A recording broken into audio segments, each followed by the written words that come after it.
लगी, गाली गुफ्तार करने लगी, मेरे ऊपर हाथ भी उठाती है वो। अब मैं कैसे जीऊँ, कैसे क्या करूँ?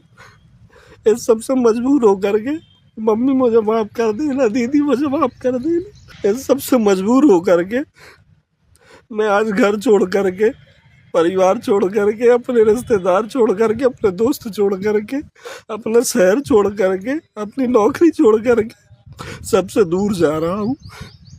और ये कहना चाहता हूँ मम्मी, दीदी, आप लोगों से, सभी लोगों से कि मुझे ढूंढने का बिल्कुल भी प्रयास न करेगा। ढूंढने का प्रयास करेगा तो मैं मरा हुआ मिलूंगा। आए दिन हमारे देश में पत्नियों से प्रताड़ित पतियों के किस्से सामने आ रहे हैं। लगातार ऐसे केस सामने आ रहे हैं जहां पर पति खुद को पत्नी से ज्यादती का शिकार बता रहे हैं। अब जो ताज़ा मामला सामने आया है वो मध्य प्रदेश के संस्काराधानी यानी कि जबलपुर से सामने आया है। ये मामला काफी संगीन है जो पति की मानसिक दशा को दर्शा रहा है। एक पति अपनी पत्नी की प्रताड़ना से इतना तंग आ चुका है कि रो रो कर अपनी दुख भरी दास्तां बयां कर रहा है। पति के आंसू नहीं रुक रहे हैं और वो लगातार अपने दिल का हाल ए दिल बताकर अपनी व्यथा सुना रहा है। पति कह रहा है कि उसकी पत्नी सुबह शाम और दिन रात उससे झगड़ा करती है, छोटी छोटी बात का मुद्दा बनाती है और उसका जीना मुश्किल कर दिया है। घरेलू हिंसा का शिकार लड़कियां ही नहीं लड़के भी होते हैं। पति रोते हुए कहता है कि वो घर, परिवार, रिश्ते, दोस्त, शहर और नौकरी छोड़कर बहुत दूर जा रहा है। इसलिए दीदी और मम्मी ढूंढने की कोशिश मत करना। आइए जरा आप भी सुनिए एक टूटे हुए पति का दर्द। मैं आनंद आप सभी लोगों से ये कहना चाह रहा हूँ, मम्मी, दीदी, मेरे रिश्तेदार, मेरे दोस्त, सभी से कि घरेलू हिंसा का शिकार सिर्फ लड़कियां नहीं होती, लड़के भी होते हैं।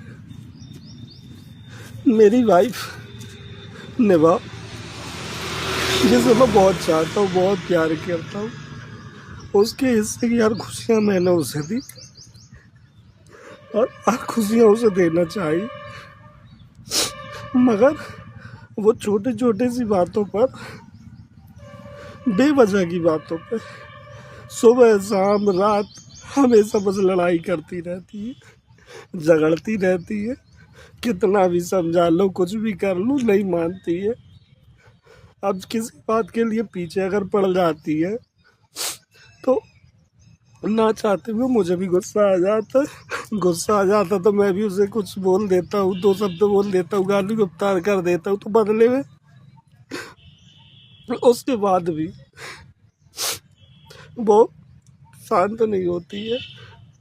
और अगर मैं उसे कुछ बोल देता हूँ तो वीडियो बनाती है और कहती है कि मैं तुम्हें झूठे केस में फंसा दूंगी, तुम्हारी जान ले लूंगी। आए दिन झगड़ा, बस सुबह शाम रात झगड़ा, सोने तक चैन से नहीं देती। मैं बहुत कोशिश किया मैनेज करने की, बहुत कोशिश की उसे समझाने की, उसे खुश रखने की, सब चीज़ करने की कि वो शांत रहे, वो जीवन में शांति बनी रहे। बिल्कुल नहीं। उसकी वजह से ना तो मेरा काम में सही से मन लग पाता, ना तो कहीं ध्यान दे पाता, नहीं कुछ कर पाता। मेरे घर पे ना तो सुकून से मैं खाना खा पाता हूँ, ना तो मेरी माँ खाना खा पाती है। बस उसका सुबह शाम दोपहर जब भी घर पे रहता हूँ बस उसका झगड़ा चालू हो जाता है, और बेवजह की छोटी छोटी सी बातों में। आज फिर सुबह में उठ के ऑफिस के लिए निकलना था, चाय पिया, नाश्ता किया, उसके बाद में निकलना था ऑफिस के लिए। तभी छोटी सी बात पर लेकर के वो उनको झगड़ना चालू हो गई। मना करने पर भी और ऊट पटांग बोलने लगी, गाली गुफ्तार करने लगी, मेरे ऊपर हाथ भी उठाती है वो।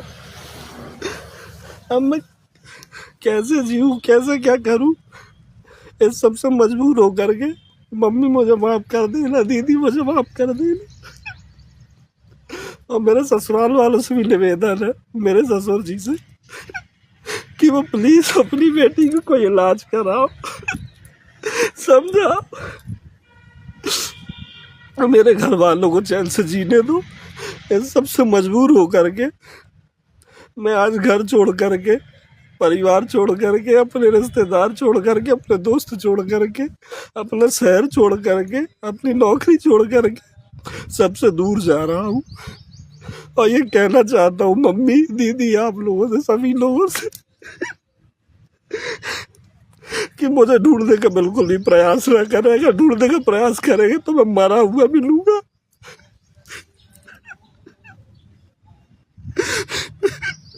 Bye bye. सेवन सर, जो कि मेरे ऑफिस में सर है, मैं उनसे माफी मांगना चाहता हूँ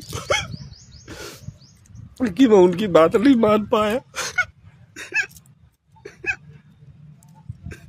तो सुना आपने एक पति का उसकी पत्नी से अत्याचार से तंग होकर मानसिक कबूलनामा। वीडियो जारी करके पति लापता है और साथ ही वीडियो वायरल होने के बाद पत्नी भी गायब है। मामले की जांच में आधारताल थाना पुलिस जांच में जुट गई है। लिहाजा पति का ये दर्द और अपनों से बहुत दूर जाने की कहानी उसकी मानसिक स्थिति को बयां कर रही है। वीडियो में साफ दिख रहा है कि पति घर में पत्नी की प्रताड़ना से कितना टूट चुका है।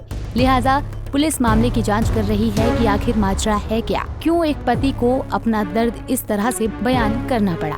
25 तारीख को आनंद दुबे निवासी निर्भय नगर, उम्र करीब 29 वर्ष, यह अपने जीजा को एक वीडियो मैसेज भेजा कि ये आत्महत्या करने जा रहे हैं।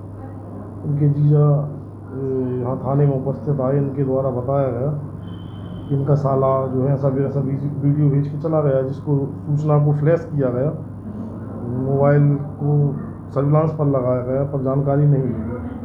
इसके उपरांत इनकी पत्नी निभा दुबे की भी गुमशुदगी की रिपोर्ट दर्ज की गई। 2 दिन बाद इनकी पत्नी भी गुम हो गई। इनकी गुमशुदगी भी दर्ज की गई है, इनकी भी तलाश की जा रही है।